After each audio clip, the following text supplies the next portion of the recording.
Don't moan. There's someone else that's a lot worse than what you are.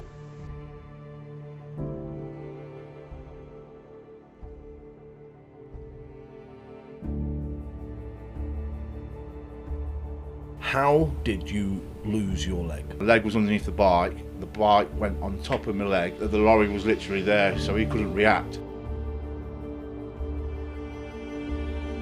I'm Darren Greenfield, a former Paralympic athlete, retired, come strongman. Britain's won, worlds, and I've won, static monsters, and I've won as well. It's because I've got off my arse and done things. I've not had a bad life with the false leg. I've never dwelled on it, so I'll try it. If I can't do it, then I'll find a way to do it. I'll just keep myself motivated through the sport, so I can't, I just can't fault it. I can't grumble at the life I've had. I'll tell you what opened my eyes. There was a little kid in a wheelchair. He could only have been about 4 or 5 years old, like this little lad. And he got 2 little plastic cups and a badminton racket. And I'm like, what the hell is he going to do? He put these little cups on his 2 little stumps because he lost both his legs above the knee. At the age of 5? At the age of 5, yeah. They could have been born like, I don't know. But he slipped off the wheelchair and then he's playing badminton running around this little court. And I thought, wow, man. If he can be like that, I'm not going to dwell on what I've got. Don't moan. There's someone else that's a lot worse than what you are.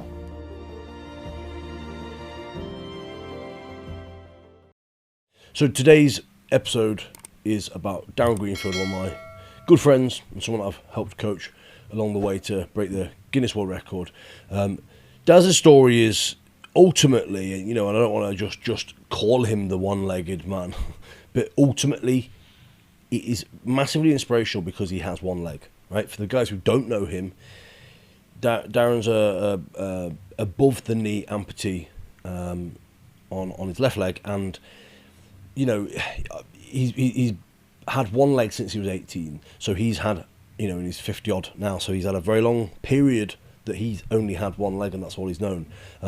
But he has a very, very strong mindset of since, it explains on this episode, but since the day he lost his leg, he just literally switched his mindset to be like, I have one leg, and that's who I am, and that's who I'm going to continue to be. He's achieved a hell of a lot of things, and you have to respect someone like him because he has a very strong mindset and a very driven mindset.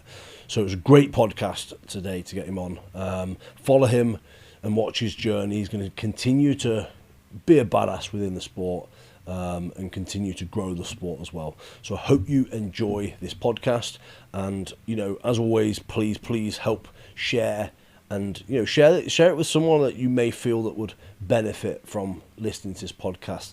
Maybe someone that you may feel that needs picking up from listening to his words today. So welcome into the next episode. The episodes so far have had a massive response, so as always, please keep sharing, keep supporting, and I really appreciate all the words. We've got some amazing guests that are lined up, and very much like the person I've got today, a good friend of mine. And with the show so far, we've had some really good responses through people saying that things resonated and that it really hit home and all that sort of stuff. And it's exactly what I want to make from this show. So again, I really appreciate everybody supporting us, and I hope today's episode really brings something for you and continues to motivate people all around the world. So let's get digging straight into this today then. I've got a very good friend of mine, Darren Greenfield. I don't call you Darren often. No, so. You said I was here just to met the gap. Numbers up. Yeah, but the thing is, there's a lot of people that dropped out, so I thought you could fill it. Mate, I say you'd never fill a gap. You're big enough to fill any gap, but you'd never just fill a gap. You've got a very powerful story that I'd love to share with people. But I'm going to call you Daz because Darren just sounds weird. I never call you Darren. No, don't call me that, no. But, so Daz, tell people who you are, what you've done and all that sort of stuff in a very short way, because I'm going to dig into other bits anyway. Right, so I'm Darren Greenfield, a former Paralympic athlete, retired, come strongman. Titles, Britain's won, worlds, and I've won, static monsters, and I've won as well. Amazing. So yeah, in a short period as well, really. Yeah. Well, it was later on in your sort of like time, I guess, wasn't it? Yeah, it was the strongman. Yeah. So how old are you now? I'm 52. 52 now. Yeah. So I guess you went through your career, didn't you, as a in the Olympics sort of side of things, and then Yeah. found Strongman as such, Yeah. as everyone says in the cheesy way. Yeah. It was an invite From a chap called Mark Smith, Cool. who was the former Britain's disabled strongman champion. Yeah. When I got into it. Nice. But yeah. Yeah. So obviously I've got a little breakdown of your, what you've done and where you've been and everything. But 2018, then it got serious for you in Strongman, I think. Yes. But let's take us before that. So Paralympics, you competed in Paralympics London 2012 up until Rio 2016. Yeah, I was in the wheelchair basketball squad for London. Yeah. But how they did it, because I was got put on what you call a fast track.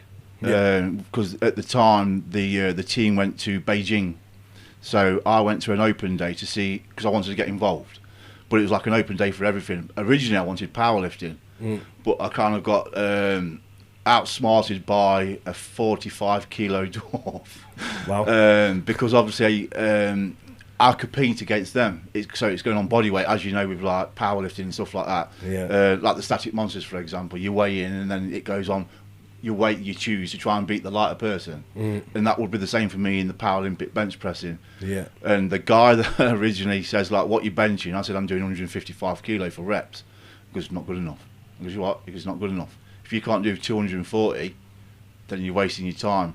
And as I walked in, this lad, he's got to be about 3 foot tall, like, and he's standing Was there. he with a a vest. registered dwarf then? He is a dwarf, yeah. Yeah.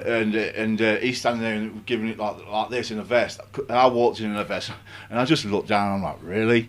Like, And the guy says to him, he goes, if you can't do 240 kilo, that lad there is our British junior and world record holder or world champion at a body weight of 45, 50 kilo, and he can bench press 170.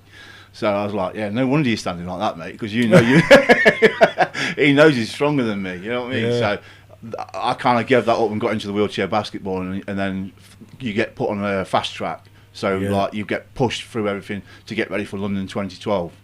And I was down in the squad, but as a reserve. So if because it was on points, you play as a points on the disability you have. And so I was a 4-point player, and if the 4-point player that was before me that was in the squad got injured, then I would have gone into the Olympics kind of thing. Yeah. But as it happens, no one got injured. And in all fairness, if I was injured, I wouldn't say I was injured to get that chance of a lifetime. No, of course, yeah. So, I didn't get to do that. Then retired from that and got poached to do para-canoeing. And so then I got in for that. That was for Rio Olympics. Nice. But then politics kicked in with that one, and unfortunately they had 12 categories, and they had to cut the categories by half. And unfortunately, like one of my boat that I was racing in was one of the 6 that got just chucked out, so I didn't get to go to that either.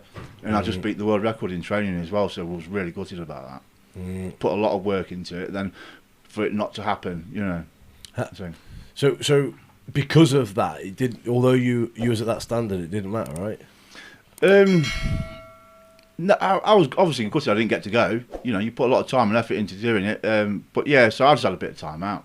I had injuries. I got C4 to C7 that were worn, which was giving me like pins and needles when I was canoeing. So I was almost coming to my time in that anyway, Yeah. So then I just had like a year out, and then hence now this is where we're at now. Yeah. I guess that was a huge. Well, those years for you were a huge foundation of who you are now, Yes. right? Yeah. They gave me the building block, as you want to call it. I don't know if you want to call it that. But I've always been an athletic person, sporty person through school to, through the accident, after the accident, and then and it's like, it's you need to focus. When you're doing something all the time, like when you was in the army, you're regimental. Your days are regimental, aren't they? They're set for you. Yeah. And when you're in the Paralympics, your days are set for you. You get one rest day and that's it. So yeah, it was like when I did that, because I was used to that, having a year out, like my head was going Diwali. I needed something else. I needed something else. Yeah. And because the fact, like I say, the foundations were already built, the strength was there, especially with strongman. Like because doing canoeing, it gave me strong shoulders and back. So that's always been kind of an advantage for me, I suppose. If you want to look at it in like sledge pulls, lorry pulls, and stuff, I've got the foundations there to be good at that. Yeah. And I guess as well, like learning learning to use your back more, and because of a lot of the things you do in strongman, it's actually that's what you do anyway, isn't it? Yeah. Like a lot of it is heavily. Yeah, I think my first year it was just brute force and ignorance, as they say, because I went in a gym, I never touched any strongman equipment, so I hadn't got a clue how to. I wouldn't say lift it. You like say the brute force, and you're picking it up no matter what and stuff. But then, obviously, once I got involved in a gym that catered for strongman stuff, you learn how to do it properly. Yeah, then the technique comes along, and like I say, having that strong back and stuff helps them with the technique even more. Yeah, agree. Something's just popped into my head because I completely forgot to do the present. And if I don't do it now, I'll definitely forget it at the end. Right. So let's just rewind back a little bit. Rewind. So I've got a bigger present, right? Do you want my leg? Can you get my leg on your wall? Right. So yeah, we have a thing where obviously you know anyway. But we have a routine thing where everybody brings me a present. Yeah. It's got to represent something either of you, of me, or us. Right. But it's got to be something that reminds. It's like that. It's that wall behind you. It's slowly building up, but it's got to be something that we can stick on the wall that reminds. Right. Is that the special wall? That yeah, that's the real special wall. That's the. All my well, I thought I'd bring some sandpaper for that wooden log of yours. If you can see that sandpaper. No, it's not really. No. So this means a lot to me, in more ways than one, right? And it's the certificate of my Guinness World Record, right? Because for one, we shared this together. So it's from me and you. You're my coach for this. You helped me through this, and so it means a lot of me doing it. And like I say, so this is one of the reasons why I gave you this, because it then for me, it's like we did this together. It's not just me. I lifted it, yeah, but you did the coaching plan. You kept in touch.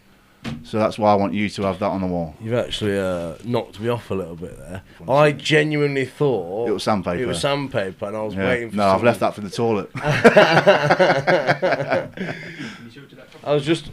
You've actually shocked me a little bit there. So this is your original. That's the original certificate that we got here on the day. Yeah. Well, I feel very privileged and proud to have been. It's not just friendship, me and you. No, mate. Honestly, I feel a little bit like took up by it, but no, I really appreciate it. I will actually frame this and make sure it's. I was going to sign it so it was worth more. But no, honestly, mate, I really appreciate it. That's amazing. And just for people, I mean, obviously, I'm sure we'll talk about it anyway, but it was less than a month ago, maybe. Yeah, it was. Yeah, you did it was about 3 weeks. Yeah. Yeah, and obviously we had the Guinness World Record people down my gym, and it was a pretty insane day, wasn't it? Yeah, it was. Yeah, it was a good day. Yeah, atmosphere was good. Yeah. That moment, wasn't it? Yeah. But however, I do want to save that because it's something I want to speak about. But mate, I appreciate that. I really do. It's all right, man. You're a good man. So anyway, bit mismatched there. So we've chopped and then come back again. But so. Yeah, so obviously that was your sort of like the main phase of your training career, if you want to call it that, because I know you've jumped from different things. Yeah. Let's just briefly talk about like your strongman sort of side of things, and then obviously we'll come to the more in-depth things, I guess. But so I've got on here then Britain's 2018 was Britain's and Worlds. You came second. Yeah. The big year for me that stands out here for looking at it, obviously, is 2019. So you won Britain's Strongest Man, or Britain's Strongest Disabled Man, should we say. World's Strongest Disabled Man, and then also Static Monsters Disabled, which I'm pretty sure that year was fucking electric. Right? Yeah, it was. That year was everything was just on point. How old would you have been then? 2019. 4 years ago. It'd be 4 years ago, wasn't it? So I'll be 48. Yeah. So did you just feel like you'd done enough? Do you know what I mean? Like your body was conditioned enough. Did you feel on fire that day? It's a weird thing because I mean, it's like any sport you get into. It doesn't matter what it is. If you get into a sport early, you'll start getting niggles and stuff on doing that sport. Yeah. You know what I mean? I got into wheelchair basketball late in my years. Yeah. So I wasn't suffering with the usual rotator cuff problems that the athletes that have been doing it since they were like juniors. Yeah, got you. So because I've got into things at such late age, I'm kind of, even though I'm old, my body, I mean, it's starting to tell a little bit now, but I've got new rivals and I'm pushing harder than I can push. but it's kind of like I've not got the injuries or the niggles because I've got into it so late. So I've been in a short period of time. I've been able to push really hard. Yeah. And it's just been like one of the things I always say. It's like a bottle of wine. You know, the older I'm getting, the better I'll get. Which, in all fairness, it's true. I'm 52 and I'm stronger than I've ever been. When I was in the Paralympics, the canoeing and stuff, I was 36, and I was the fittest I've ever been. You know what I mean? Yeah, you must have had to be. Yeah, so, you know, it's just, like I say, it's because I've got into these things at such late age. I think that's why I'm still at the top of my sport at my age. Yeah. It's funny you say that, because I believe that with myself. Like, you know, I mean, I joined Strongman when I met you. Yeah. That was literally my first year, you know, throughout the 90s. That would be 2018-ish, wasn't it? Was it 18? Yeah. Yeah, because I went to Worlds in 19. So, yeah. I think it was towards the end. I don't know. But yeah. But I always say the same as what you just said there, because I'd already done, you know, years of all sorts of different sports, you know, the army, then I'd done CrossFit, you know, for my sins. I'd done powerlifting. Yeah. Do you know what I mean? Because I'd done it all, and then I went to Strongman. I feel like that's why I did so well so quick. Yeah. Because it literally, like, I adapted all that sort of like learned stuff into that, and it was just straight into it. So that's probably the same for you, isn't it? But obviously that 2019 would have been a hell of a year. Yeah, it was a good year. Yeah, the injuries. I had a few injuries, but I've never competed without an injury. In all fairness. Yeah. And I suppose, was I lucky in 2019? I mean, they were good athletes. Don't get me wrong. You know, we had Mark Smith. There's a guy called Martin Ty. You know. Worldwide wise, there was some in America that was strong. You know what I mean? So there were strong people about. So it wasn't like it was an easy ride. You know what I mean? And especially the worldwide one with the Static Monsters, because you don't know who you compete against on there, do you? But it's never luck though, is it, mate? No. Do you know what I mean? Everything was just right. It was kind of the Worlds. I felt like I was not robbed in 2018, because I don't want to sound on here that I'm being bitter on things. The second place, there was a max log. Sorry, not a max log. There was a log press for reps. Yeah. And it was 90 kilo or something, and I was doing something like 15 reps. Whereas I watched my rivals, and some of them was not even in double figures, or quite a lot of them weren't even in double figures. Now I know it's not going to get political, but the night before the competition, it was in Norway, they just decided, like, we're not doing log press, we're going to do a fat dumbbell. And I've never touched a fat dumbbell in my life, you know. So, and it was 50 kilo. The day before, the night before, the night before, yeah. So what was their reason? They said they ain't got logs yet. Big Z was there doing a demonstration on a log press. So there was a log there, so we could have done a log press. Tough on that, isn't it? So, yeah. But so I didn't want to, you know, I'm not being bitter about it or anything like that. It was what it was. I came second because of the dumbbell, because my head went. The night before, my head had gone. That was it. And but I still ploughed through and did what I did. I knew I was going to come last on the log press. The dumbbell, because like I say, I've not touched a fat dumbbell before. And so yeah, so in 2019, it kind of fired me up then because of that mistake. Yeah. You know, that kind of thing. So yeah, so I just kind of, all through the winter when you kind of switch off, I just pushed and pushed and pushed.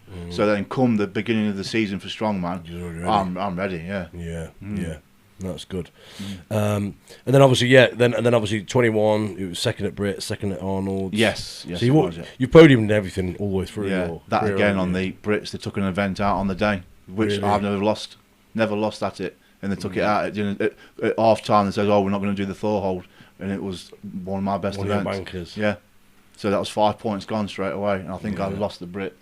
Strong one for you, isn't it? Yeah, it is. Yeah. Unfortunately, it's the way it goes. It was just, I was a bit annoyed about it, but it is what it is. So then that's, you know.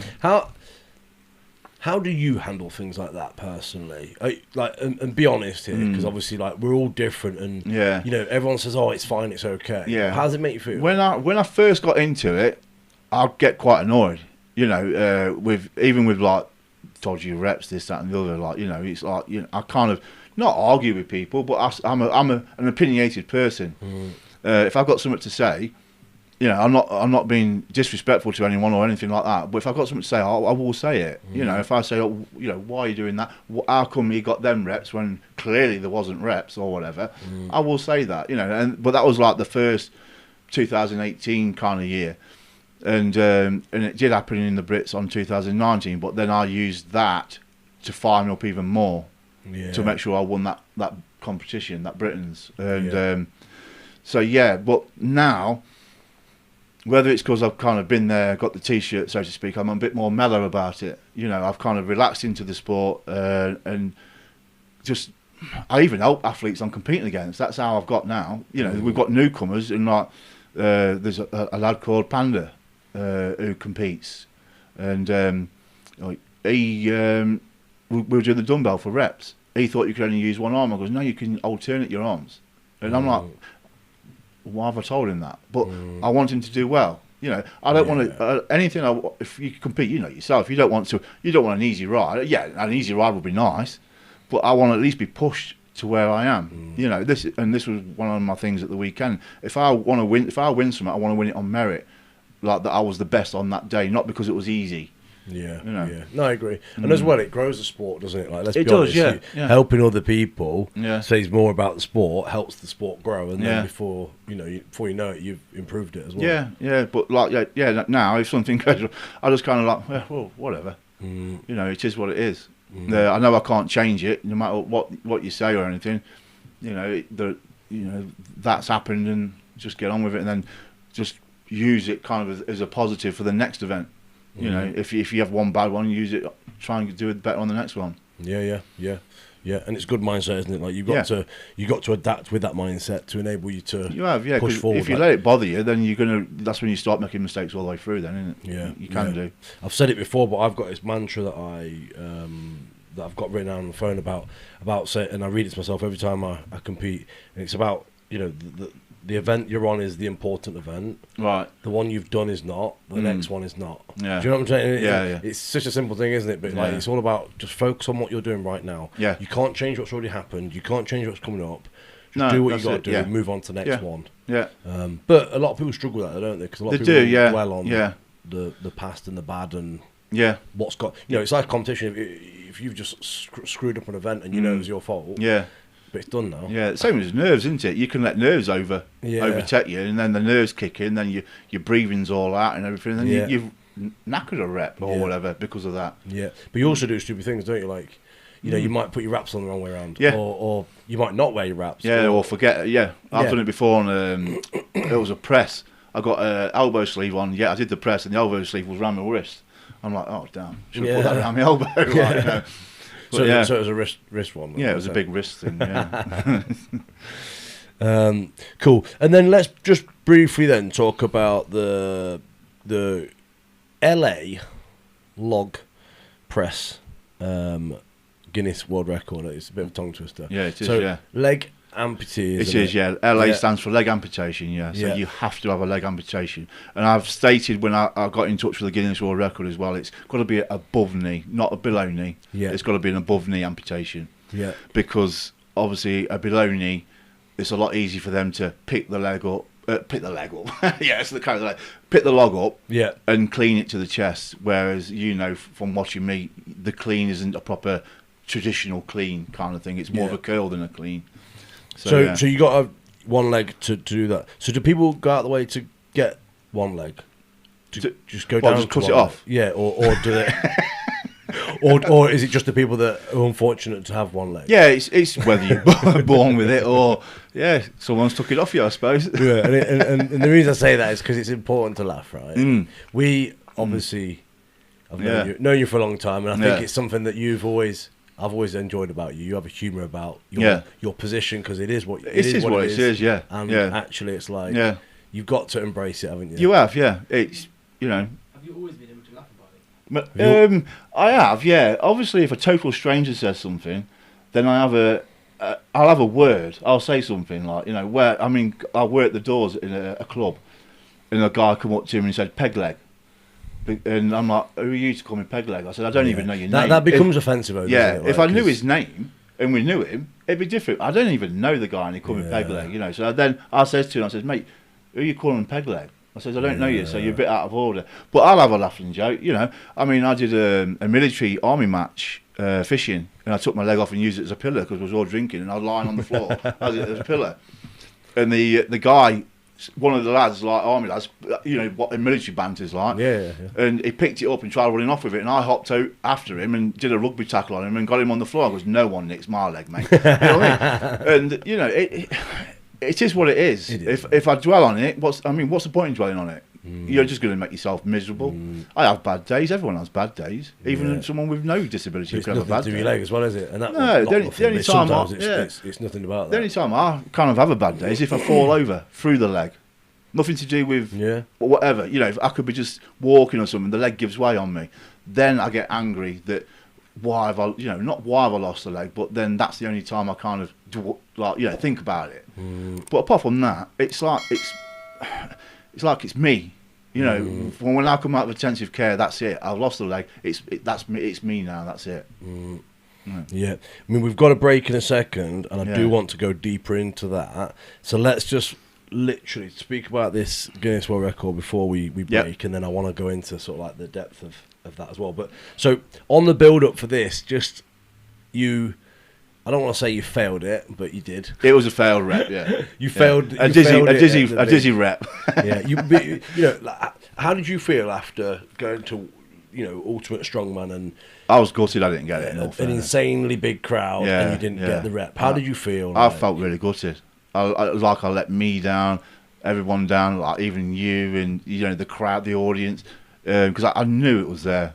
I just knew it was there. How easy it went to my chest, and then just getting dizzy just like that for no reason. Even when it was to my chest, I said, we've got it. And then I just come from nowhere, went dizzy, and I had to drop it. And then obviously, because I was put under a time limit, I couldn't get it back in time. Yeah. Because my arms because I'm curling 100 kilos, I just couldn't. Yeah. Was it 2 cleans you did, or 3? Three cleans. Yeah, 3. Yeah. But at the end of the day, it's your max log. Like, anyone to do a max rep a couple of times, cleaning it multiple times, it's going to take it out. Not to forget that there was, I don't know, 5,000 people. What was it? About 3,000. 3,000 people. Do you know what I mean? Like, you got all the pressure of that. You got the lights. It was hot, and do you know what I mean? All this tension, and then it's like your life just feels like it just fell out your arse. It was a bit. I was gutted. I'm not going to lie on that one. Yeah. I had 3 days of my lip dragging on the floor, and then I got back in touch with them. Yeah, and but which is a fight attitude, man. That is the lion mind itself. Oh yeah. It was a. I'm not allowing that to control me. I'm going to see where we're at and then go again. Yeah. But then come the Guinness World Record, which is sitting right there anyway. Yeah. You absolutely fucking nailed it, and I will say myself that feeling of just, I don't know, hugging you afterwards was insane for me. So it must have been insane. Yeah, I'm glad they said keep in touch, because they were gutted just as much as I was on the day, because they watched me do the warm up at 95 kilo in the back of the arena. Yeah. So they knew that it was there. Yeah. So they said, look, have a bit of time, get back in touch, and we'll go for it. I mean, the adjudicator and everything like that to come out, like I say, they did it all off their own back. It was insane, wasn't it? Yeah. It was wicked. So, and if anyone who goes on the Guinness World Records to try and do a Guinness Record, they'll know what it costs for an adjudicator to come out. Yeah. So then for them to come out, is it £8,200. Yeah, it's crazy. Yeah. £500 to jump the queue. Yeah. You know what I mean? But they did all that and because they believed in me. They believed in me. Yeah, that's why they come out. Yeah. Which it was an electric day, mate. We'll remember that forever, and then especially now because I've got the certificate. I've got a frame with nothing in it now. So, guys, I just want to hold you there for a second and give a shout out really to my, and I will say my backbone of a videographer. So Zach, which is Calax Studios. Me and Zach met quite some time ago when he first joined the gym. And we had a conversation. It was a very fired up conversation actually about like where I want to go in life and everything like that. And I found out what he did, and he was just starting his journey. So I decided to, bring him on board and try a few bits out. And I guess the rest is history now, because he's now, my media manager. He's a producer for the Lion Mind podcast, and also he's grown his brand massively now, working with Silverback and other big companies. So really, it's a bit of I guess a thank you and a shout out and a growing each other has been such a powerful thing. So go and check him out. Kayak Studios is on Instagram, I think his main handle. I'll put a link in here as well. But big shout out and massive love. Okay, so in regards to sort of like, I wanted to save the leg, however you want to put this. But no, I wanted to save this part until, later on into it, because it's great to know who you are, what you've done, and everything else. But, for the guys who don't know, how did you lose your leg? Right, it was back in 1989, 88. And I bought a motorbike, stolen and recovered motorbike. But before this, I was like sporty, just getting ready for my first amateur boxing fight. And kind of bought this motorbike as a stolen and recovered motorbike. So I bought it on a Saturday. Spent all week doing it back up so it was road legal. It was only a 125 as well. It wasn't even like it was something special, you know what I mean? But then I was 18, so you couldn't have nothing special anyway, No, age-wise on I only just turned 18. And I got it all back road legal, but I had to get it MOT'd.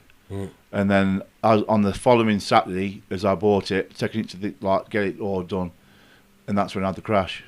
Basically, what happened is I'm doing 30 mile an hour going around a bend, and there was a manhole covering the road. It was sunk. It wasn't flush with the road. It was sunk about that much, but it was late October. And it had been hailing and raining, and everything was a bit wet. And so as the bike hit this manhole cover, it kind of slipped from underneath me. And my leg was underneath the bike. The bike went on top of my leg. And then because it was a bend, it just took me over the white line. Yeah. And then the lorry was literally there, so he couldn't react. So he just went straight over the top of me, dragged me 30 yards up the road. My left leg literally came off on the scene. It was hanging on by a piece of skin. Broke my good leg, so to speak, in 3 places. The lorry actually stopped across my pelvis. The guy that was in the lorry got out, seeing I was underneath the back wheel, got back in and drove off me to take the pressure off me. I'm trying to get up and chin him for running me over, but it's just adrenaline, that is, because it wasn't his fault. And I went under without an helmet as well. That come off on impact, because back then it was just a Velcro strap, no clips or nothing. So as I hit it, the helmet come off and I went under without an helmet. Got blurred vision in me right eye because I banged the back of my head. But I didn't know that until about a month after, when I rubbed my left eye. I'm like, shit, why is everything blurry? Like when you get a bit of sleep or something in your eye, that's what it was like. So I'm like cleaning it, and everything's still blurry still. And I've had eye tests and everything, and there's nothing wrong with my eye. It's damaged to from the back of the eyeball. Retinal, So and with the accident, I actually died in two hours, 3 minutes. They revived me, and then I went again for another 3 minutes on the way to the hospital. So kind of clinically dead for 6 minutes. Yeah, so it was a massive one. Well, 1988? 1988, 80... Not... just before 2000, 1998, Yeah, not 34 too old, but that's when I was born. Yeah. So, yeah. But it was 33 years ago. Yeah, 33 years, yeah. Wow. So, and you was the age of 18 18, yeah. Just getting ready for my first amateur fight. I was in the 16 Fifth Lancers from the age of 14, 15, 14, something like that, up to I left school. So that I went to the recruiting office because I wanted to go into the army. Yeah. And when I said tanks, they just laughed at me because I was too tall. Yeah. So we did paperwork and stuff for the Grenadier Guards, but obviously because of the crash, nothing materialised from that anyway. Yeah. So what was your... Well, obviously, when it all happened, what was your parents like? What was your mum and dad? And it was, for my mum, it was tough because it was about 200 metres from my house. Wow. So it was a small village, so they actually went back and fetched my mum, so she came down to the scene. So she seen me there and stuff like that. I can't remember much about what my dad was doing at the time, but I know they fetched my mum because, like I said, it was a small village. We all knew kind of each other back there. You know what I mean? Like mostly anyway, like people my age and whatnot. And so they kind of went and fetched my mum, and so yeah, it wasn't the best for her because Isn't it crazy as well, right? Because it's literally 30 mile an hour that you was doing. Yeah, 30 mile an hour. Yeah. I'm sure this has gone through your head, and it's a good question to ask you. But how does that make you feel in regards to I guess what coulda, woulda, shoulda? Do you know what I'm trying to say? And that side of things, because people have had accidents all different points and fell off at 30 mile an hour and been completely fine, stood up and gone again. Do you know what I'm saying? So how does that make you feel? Because obviously it was literally it was the worst. Do you know what I'm trying to say? It was literally the time, wasn't it? Yeah, it's a tough one because I kind of accepted it. As soon as I did it, I accepted it. So I never dwelled like thinking, oh God, like if only I didn't kind of take that route, or didn't buy the bike and stuff. So it never kind of got me down. You know what I mean? Because it was a weird kind of thing, like on the acceptance of the leg, if you want to call it that. That I lost it because I lost a week of my life because I had to go in intensive care for a week because as soon as they cut the jeans, it was actually tight jeans. Yeah. Not drain part tight, but tight jeans that saved my life because they kept everything intact. Yeah. My leg intact, my broken leg intact. So the leg actually that I broke in 3 places, there was no flesh wound. There was no open wound whatsoever. Obviously there's an open wound where this was hanging off, but because the jeans were tight, it kept my leg intact. So it was only when they cut my jeans off me, it was like it sounds gory, but it was like a blood fountain. I donated 26 pints of blood in half an hour because the quicker they're putting it in, the quicker it will coming out. Wow. So I was in intensive care for a week, and they kept telling me that 7 times, I think they told me, that you've lost your leg, and I'm like, oh, this is going in one ear and out the other because I can't even remember them telling me. All I can was told by my mum is I kept saying to my mum because she kept crying about it is, can you just itch my leg because it's hurting? Yet it wasn't there, and stuff like that. Is that because I guess you were drugged up and? Oh yeah, to try to put me on a life support machine, but I just ripped that out. I wouldn't accept it. I didn't want a life support. I just kept ripping it out. Apparently, I was a bit of an arsehole, like not knowing, effing, blinding, and swearing, and pulling all the tubes out because I didn't want them in me and stuff like that. So I can't remember anything about the intensive care. That was for a week, and then when I come out the intensive care into a side ward where you're sharing a bay with 3 other people. That's when you're more stable. Though, right? That's when I kind of. Accepted. I already accepted that I lost the leg. I was more bothered about what's wrong with my good leg because that had a big metal frame around it with weights on the end on the bed, right, to keep it and strapped to my leg, so it's stretching your leg. Yeah. And I'm like, what the hell have I done here? So I went to bend my knee, but my leg stayed on the bed and it just come up at my hip. I'm like, all right, that's broke. Yeah. And I was more bothered about that and being constipated. Well, not constipated, but bedbound because I got constipated. I got more depressed over that. The leg, I didn't even think about my false leg. Really? No, I didn't even think about it. Why do you think that was? I don't know. Whether my brain's, I mean, your brain's like a thing, isn't it? Like you have a serious accident, you go into your brain goes into like a state of shock, so you don't feel pain and stuff like that. Yeah. So whether when I had the crash, it's like it's just blocked that out. The bit because everything that happened, I got told about by a friend of mine who was actually in a car behind me. And he told me the whole story when I met him in a pub. And so it was like the leg was never like, oh damn, I've lost the leg. That's it. It's all doom and gloom and stuff like that. I was never like that. I did a radio interview for the build up of London 2012 Olympics. Yeah. It was part of our PA stuff and stuff. Doing a bit of work promotion and pushing it. And because my granddad used to play for Derby County, so I've got a bit of a following. Well, I say following, but the kind of was always interested in what Jackie Stamps' grandson did.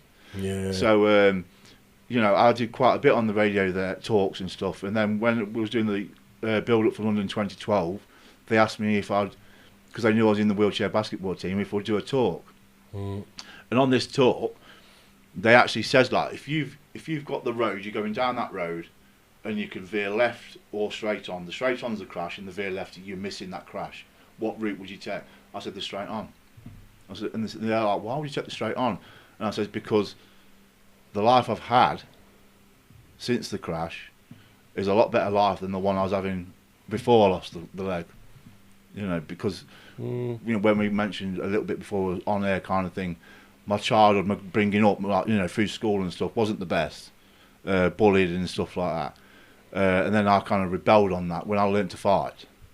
So I wasn't on a good path, and since losing the leg, everything I've achieved and stuff like that, I would never have done half the stuff. You know, we wouldn't be here today as besties. You know what I mean? Do you know that though? Because only you would know that, right? Yeah. Because you saying that, you don't know what was going to happen in the future with your two legs. No, yeah? no. So, but for you to say that's quite powerful, actually, isn't it? Yeah. Because actually, you know that the life you was leading, the one I was going on wasn't. It was just like you say, it was fighting and stuff like that. It wasn't. It's interesting. Yeah, it wasn't. It wasn't brilliant.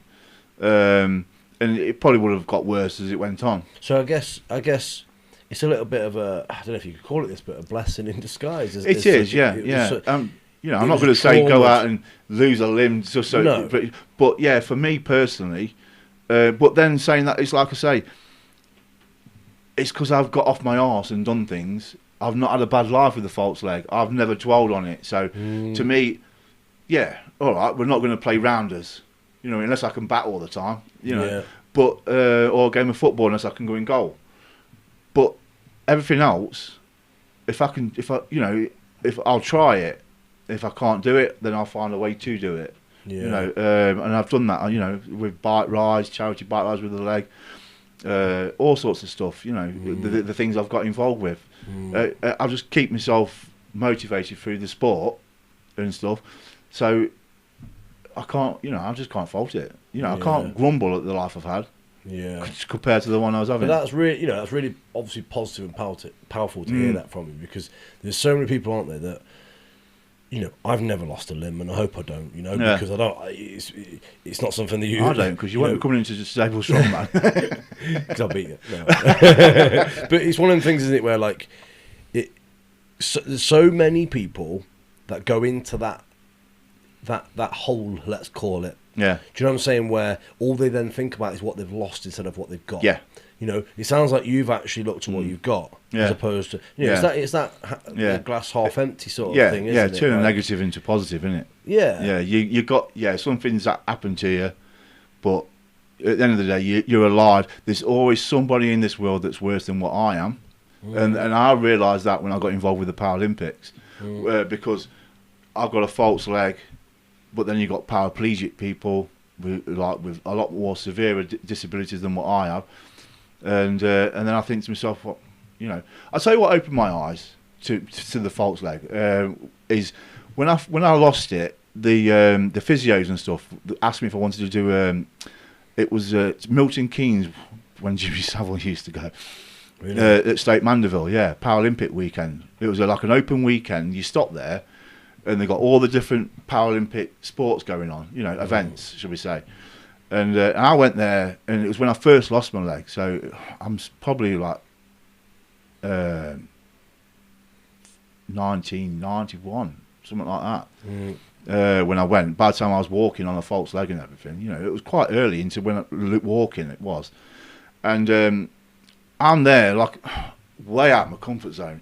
I kept bodybuilding because I've always kept training, and I got a good physique on me. In all fairness, when I went, that was one of the reasons why I wanted to go. Like look at me kind of thing, like the little lad I was telling you about earlier. Yeah.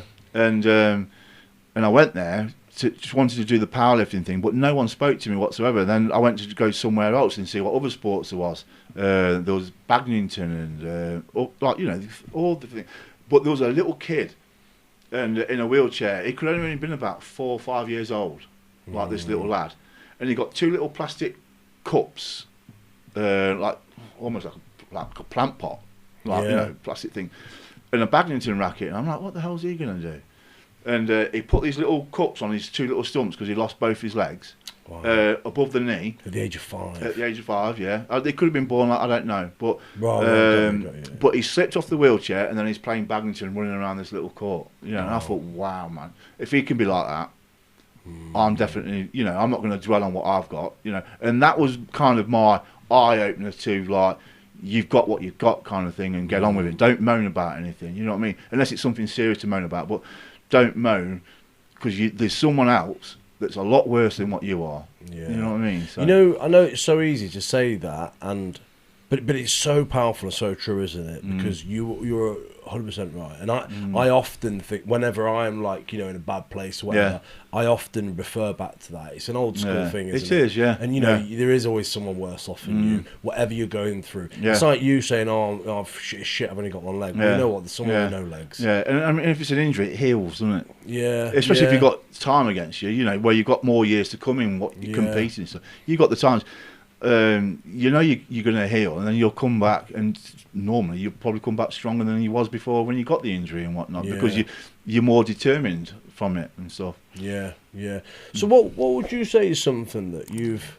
I mean, obviously that was a turn. That was a massive turning point. Obviously, seeing that 5-year-old, because it even makes you smile thinking about it, doesn't it? Like, God, yeah. I mean, I'm not trying to dissect what his life's like, but he probably knew no different anyway. So if he was born like it, you know what I mean? For you to see that, it was actually it was a good thing to see, wasn't it, at that time? But what would you say throughout your journey as well that you've actually learned? Because that was obviously a great thing for you to learn at early stages. But you know, as time went on, you must have hit more struggles. You must have hit more periods where you were down and you were.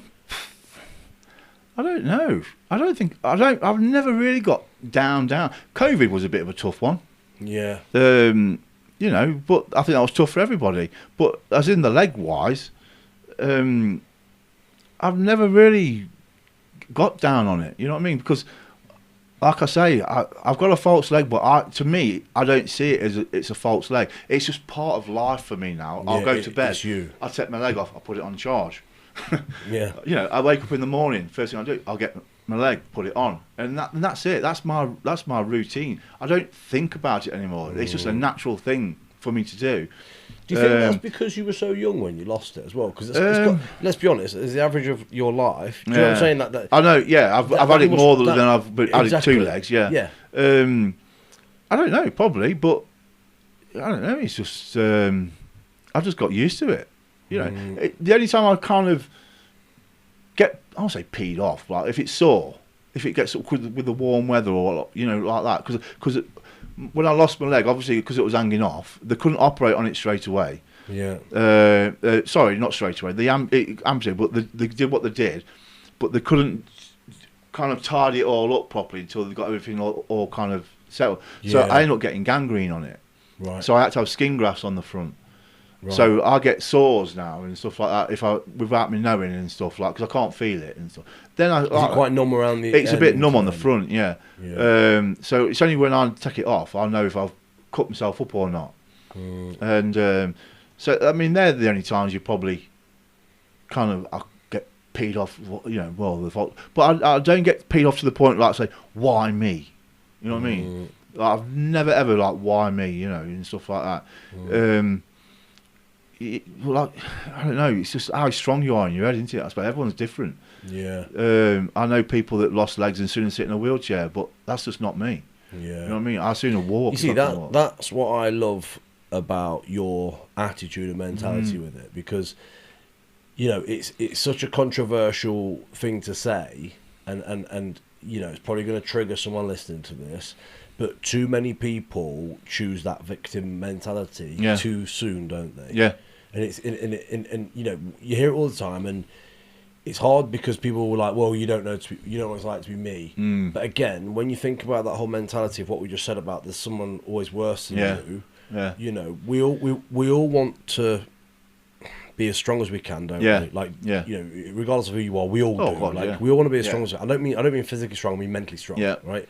So actually, why choose that option of weakness if you've not explored the other side? Is what I always say. Yeah. And I think, like, you've obviously, you know, been quick to shift that mentality, but then other people struggle with it. But what would you say to people that are struggling? Do you know what I'm trying to say? Like, what would be your advice to people that are? I kind of make sure you surround yourself with the right people. You know, don't surround yourself with negative people all the time, because they're obviously that can bring you even worse down than what you are.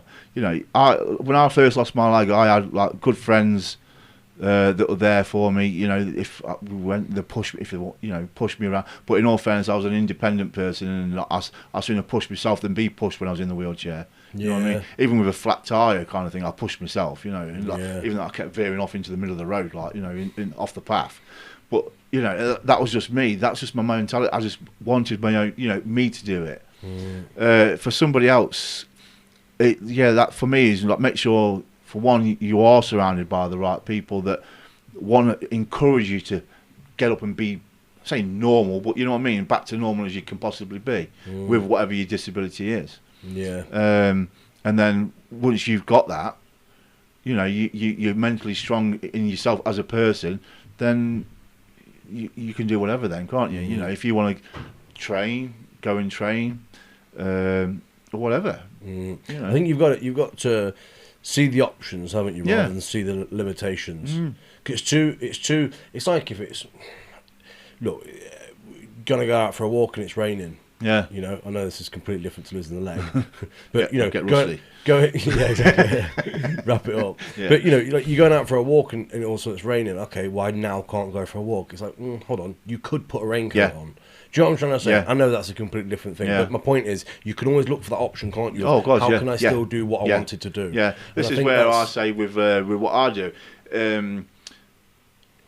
if like, for example, like, what can we use? The log press. I can't do it properly, so I'll find a way adapting to do it how the best I can. You but can't still do that that traditionally. Then I would say not properly. Traditional, definitely log press. But properly. 2 legs are overrated anyway. You don't need just curl it.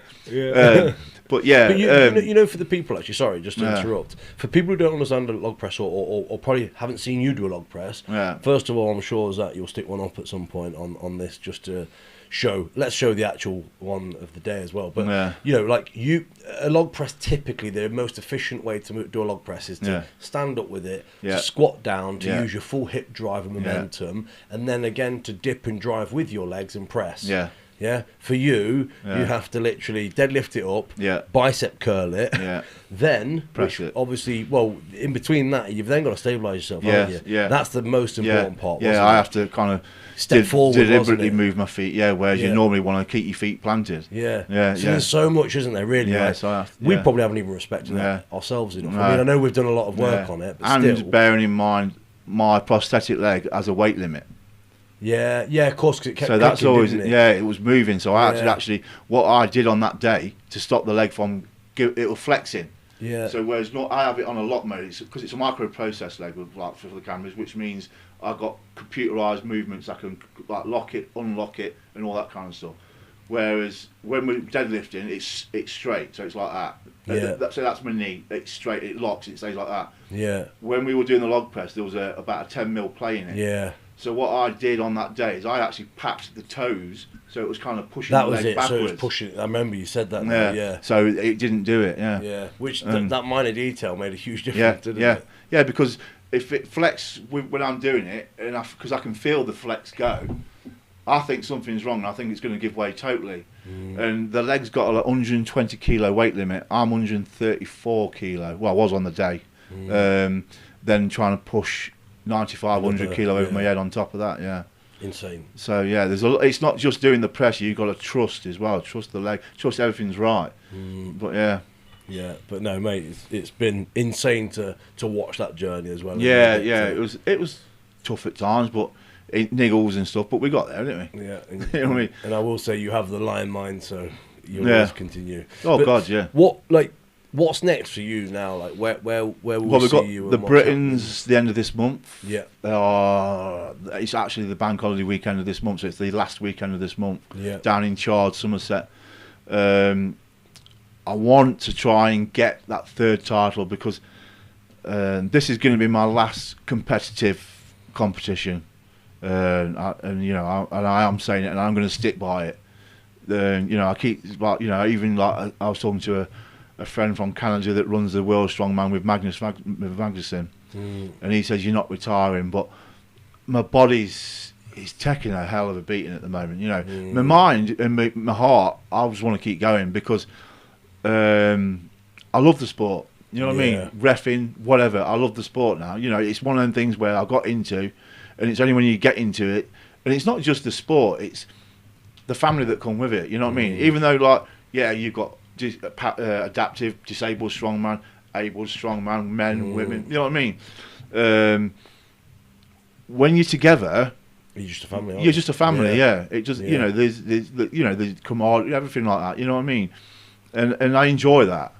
And promote. So I want to just keep involved with the sport, but try and promote it, kind of thing. Be a bit of a more of an ambassador to the sport. I don't know. Yeah. But as in competing wise, I think the only competing I'll be doing was demonstrations, Guinness World Records. Someone beats my 95, then I'll just go one more than whatever. Yeah, at least you've then not got to get ready for a whole competition. In yeah, that aspect, yeah, because I don't think my body can keep taking it all. You know, but who knows what? I want to do a bodybuilding competition. Really? Because I've always said I want to finish doing the full circle, finish where I started when I was 16 years old. Getting into bodybuilding, training and stuff, lost the leg, got back into bodybuilding. I actually got bigger than most able-bodied people back when I first lost my leg. I got a friend who was a pro bodybuilder, Paul Thomas his name is, back in the day. And I wanted to do a stage then when I was 20, something like that it was. Yeah. And but there was no call for it. Yeah. No call whatsoever in England. I was the only person disabled that was prepared to stand on stage bodybuilding. So I couldn't do it. So I kind of knocked the bodybuilding on the head then. I just kind of stopped it because I thought, well, what's the point? I've got no goal. Yeah. You know. But now, obviously, bodybuilding's a massive thing, isn't it? Yeah. So I want to keep my hand in. I'm not going to stop training because I love training. I love training heavy. But just not as heavy as I need to go, if you know what I mean. But as well, I think as well that shift to bodybuilding, like a lot of people do, Terry Hollands, and obviously he's got a huge following for it, hasn't he? Yeah. Like, that is not a step down as such, but it's a step down for your body that's getting beat up, isn't it? Yeah, it is. Yeah. So that way, at least you can stay healthier for longer. You can maintain your size that you've got and stuff, and still be healthy. Yeah. I mean, it's just lighter weight, more reps, isn't it? Yeah. Change your diet thing is going to be the kind of the hard thing. Obviously, you isolate muscles doing bodybuilding, whereas strongman, I kind of you do your secondary muscles, but it's not like you're concentrating on them, are you? You just like sideways, you do some sideways, whereas you're doing it properly, you're concentrating on doing it, and all that. So, and I've spoke to a lot of pro bodybuilders as friends, and they said I've got the frame to do it. So it's just a matter of changing that diet and mindset. I look forward to seeing. You just want to see me in body smell, right. you know Mate, what I can't wait to see it. Yeah. New screensaver on your phone. Yeah, you know. well, I'm buying them from a grocery shop, so it comes with a banana or something. But yeah, I just want to do it. I'm not going to win, but I just want to say I've done it. It's like a tick list, like everything else. Who knows? You might win anyway, but well, you don't know, do you? I might do. You never know. Love it. Where can people find you? Obviously, we'll put links and stuff anyway. But where's the best place to follow you? Facebook, Darren Greenfield on Facebook. Instagram's the same. Yeah. At Darren Greenfield, same name. So yeah, I've got nothing else. No TikToks. No, not Twitter. No. I've got a fans only page. Fans only. He's even said it the wrong way around, so he's definitely not. Is it only fans? There you go. Then I haven't got one. He did that on purpose to pretend he's not got it. Yeah. Your name's in it. Love it. But mate, appreciate it. It's been a blast. I know you very well, but I've also learnt a few things about it as well, which is always a good thing. Have you? But thank you very much for coming on the show, mate. I really, really appreciate it. Thank you very much. Pleasure.